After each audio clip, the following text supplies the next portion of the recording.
It's time for Around the Ozarks News, brought to you by the Springfield Greene County Park Board, Thompson Sales, Kitchenland USA, and Smouse Foundation Repair and Waterproofing. Here are your hosts, Ethan and Sarah Foreheads. Hello, everybody. It is Grace and Blasky this morning filling in. Blasky, our video producer, thank you very much for helping me out this morning. Not a problem. Happy to be here. Yeah. All right. Let's get into it. Springfield police and Greene County deputies were busy early yesterday morning after a stolen vehicle was spotted near Glenstone and Cinderella in Springfield. Deputies tried to pull it over, but the driver took off, leading them on a short chase. And it ended around 4 a.m. yesterday near East St. Louis Street, just off of Glenstone, where the car left the road and crashed into a grassy area. 3 people took off on foot, and one of them was caught and is now in custody. The car's owner showed up at the scene and said it had been stolen from their driveway sometime between 8 p.m. and midnight Monday night. Luckily, no injuries were reported due to the crash. Good deal. Mm. Well, an Ozark woman has been sentenced to 30 days in jail for her involvement in a fatal crash that happened in May of 2021. Marjorie DeWitt entered an Alford plea to voluntary manslaughter and tampering with evidence in connection to the crash that killed 22-year-old Mercedes Luna. Now, although she did not admit guilt, the Alford plea acknowledges that there was enough evidence to convict her. Now, a Greene County judge approved the deal, noting the emotional toll of the ongoing case that was taking on the victim's family. So investigators said that Luna died after swerving to avoid DeWitt's SUV, which was illegally passing a FedEx truck on a no-passing stretch of Highway 125 between Rogersville and Stratford. Now, Luna's car did crash into the truck, and she passed away at the scene. Now, authorities said that DeWitt left the crash scene and later tried to cover up her involvement. Surveillance video shows that her SUV was driving away and that her cell phone data placed her in the area. Now, she initially denied any wrongdoing, but later admitted to passing vehicles and altering her car's appearance after the fact. Now, Luna was just days away from graduating from Drury University and had been a student teacher in the Logan-Rogersville School District. She had plans to become a first-grade teacher. It's a very, very tragic story. Yeah, very sad story. And it's been going on, it says like 4 years now. So I'm glad at least the family can have some sort of closure at this point. Super sad. Right. Absolutely. All right. The August 5th election is coming up very quickly for cities in the Ozarks. Just to pinpoint one specific issue that I saw, voters in the Ozark School District will have a key decision to make that affects teachers. On the ballot is a question shifting school funds that could directly impact teachers' pay without raising taxes. The measure is question 1 and would allow the district to move money from its debt service fund into an operating fund. While the move technically increases the operating budget by 20 cents, the overall tax rate stays the same because it's a reallocation, not a new tax. I saw a quote from the superintendent that she kind of compared it to moving something from a savings account to a checking account to kind of cover this change is what she likened it to. The catch is, though, because of state rules, the district can't make this adjustment without voter approval. So if passed, the change would give the district more flexibility with its budget and help boost pay for teachers and staff, something that many in the community say is badly needed to stay competitive and retain quality educators. So be sure and go out and vote on August 5th, no matter what city you're in, but especially that issue if you are in Ozark. 100%. 100%. Mm-hmm. Well, the Boys and Girls Club of Springfield will continue to receive federal funding for their after-school and summer programs, despite a recent scare that had families and staff kind of holding their breath. Now, the funding supports programs at Fremont and Williams Elementary, serving nearly 400 kids in the town. Now, things were uncertain for a bit. An unexpected delay on the federal level kind of held up the money for over 2 weeks. But thanks to some strong advocacy efforts nationwide, the funds are now moving forward. But again, there is a catch. Future funding is still at risk. Now, the proposed 2026 federal budget will eliminate the only dedicated stream of funding for after-school and summer learning. So instead of lumping it in with other educational programs, which could mean fewer resources for other kids, really kind of need it the most. So they're going to kind of put everything together and kind of fund it one way, and that could cause an issue. So city leaders say that they are focused on long-term sustainability and will keep fighting for the support for their kids and the families that all depend on it.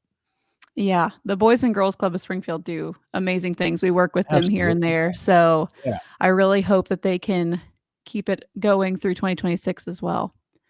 All right. Ethan mentioned last week that the City of Springfield Storm Debris Volunteer Day was rescheduled, and now it's officially happening tomorrow, July 24th.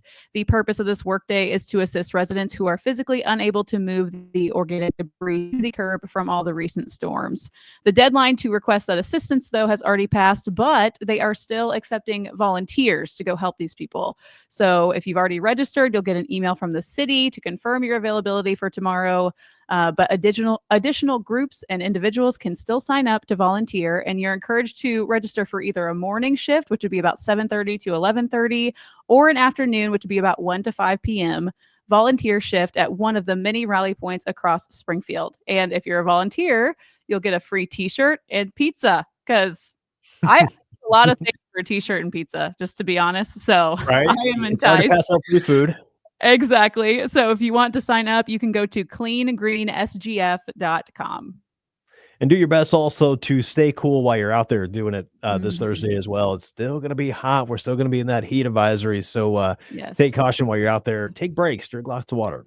Mhm. Now, speaking of something you can really kind of parch your or quench your thirst here with is the Coca-Cola. Just announced that yesterday that they're going to be introducing a new version of its classic Coke that is made with U.S. cane sugar later on this fall. Now, this is the upcoming product is going to be part of their expansion as Coca-Cola's lineup. It's going to be offering some new choices for consumers with a variety of, preferences. So currently, Coca-Cola is sold in the U.S. and it is made with high fructose corn syrup, which, not too bad. That's the Yeah. Coke we all Has kind of its, grew up on. But yeah. other versions are actually made with cane sugar, like the popular Mexican Coke that you see a lot at Mexican restaurants and that you can actually find in limited markets. So if you're one that prefers the cane sugar over the high fructose corn syrup option, great news.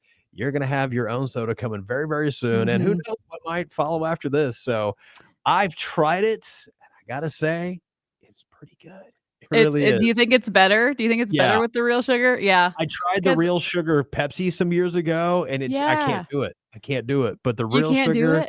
no, but the real sugar with Coke, yeah, that's the way to go, Well, that's 100%. what I was gonna say, because Mountain Dew, I remember when I was looking at this, I remember that Mountain Dew had their whole big thing that they did real Yeah, sugar, but when I was looking it up, they actually discontinued that in 2023, and I didn't realize that. So maybe now that Coke is doing their thing, they might bring it back. Because I know a lot of people are really kind of like cracking down on the things that they're eating, which is a good thing. So a lot right. of people are thinking that might be a better option. So We'll see. all right. So the Ozark Empire Fair is starting tomorrow. I've been talking about it all week, and it is officially starting tomorrow, July 24th through August 2nd. And it's almost their 90th year. It's the 89th annual, and they're doing so many things. They've got a bunch of stuff that's free with admission: the Butterfly Kingdom, Jurassic Park, One Wheel Wonder, pig races, a petting zoo, nightly live music, and also air conditioning in the Eplex with There you go. 65 plus vendors. That's the thing. I know it's going to Right. be so hot, and that's going to be a lot of people saying, but they will have air conditioning, so you can hide out in the Eplex if you need to. They've got a bunch of new food. They've got new fireworks nights and a drone light show. So if you want to win some tickets to the fair, all you have to do is go to aroundtheozarks.com, and we are giving away a 4-pack. So we'll pick the winner likely on Friday for that. So go enter and then watch your email. See if you won. I'm very excited for the drone show. I've seen a few of these. Hmm. They are insane. And this is They are going to be really cool. this is going to be super cool to check it out. So I'm looking forward to the fair. Yeah. I'm going to take the little ones out for the first time. They've never been to a fair before. Oh So can't yeah, wait to that's see pretty little fun. Bashy's eyes light up when he sees it all. Going to be great. He's gonna love it. He's gonna love Oh, it. yeah. But it is going to be hot this week, like we said earlier. So, again, according to the Springfield Greene County Office of Emergency Management, the extreme heat warning has been dropped down to a heat advisory as the humidity has lessened a bit. But this is going to continue on through tomorrow afternoon. So now, if you still need to get out and do stuff, be sure you're drinking plenty of water. Avoid long periods of time outdoors. Make sure you're wearing lightweight clothes as well. And the Springfield Greene County County Health Department is giving out some really great information on how to avoid heat-related illnesses. They can sneak up on you really quick. Everybody thinks they're Hmm. really tough until that heat exhaustion or stroke Yep. kicks in. So take Hmm. caution again. So be sure to tune in to Wake Up Weather with Abby Dyer After this, for all the details on this heat and also at aroundtheozarks.com and view our recent blog post that lists all the cooling centers that are going to be available around the Ozarks. Yes, there's a ton of them in Springfield, and there's also though like some in surrounding communities. Like I saw a few in Fair Grove. Yeah, there's a lot. So make sure you check that out if you need someplace to cool off. Right. But I think that's all we got for this Wednesday. So Blasky, thank you again for helping me out this Very morning. welcome. Happy And to be here. yeah, everybody have a great day. See you.